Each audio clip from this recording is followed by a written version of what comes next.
Men kelinman. Turmushga chiqish bu baxtligini aytishgan. Voy kelin, choy qo'ying. Bundan buyog'iga boshimga sinovli kunlar tushishini aytishmagan.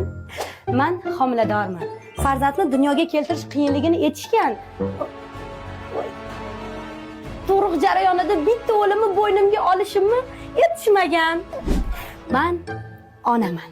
Farzand parvarishlash mas'uliyatligini aytishgan. Lekin uyqusiz tunlarim boshlanishini aytishmagan. O'g'il tug'sang tiling 10 qarich bo'ladi deb aytishgan. Lekin o'g'il bolani tarbiyalash katta sabr talab qilishini aytishmagan. Qiz farzanding sirdoshing bo'lishini aytishgan. Oyi, unaqa emas. Qaysar, injiq, it xarakteri bo'lishini aytishmagan. Tinch totuv hayot, baxtli oilaning bekasi, kelini, yaxshi turmush o'rtoq bo'lishingni aytishgan. Lekin eringni qaynonangni aytganini qilib yashamasang, enangnikiga kirib ketishingni aytishmagan. Hali oyi, ikkingiz qayda bordi? Hey, aka,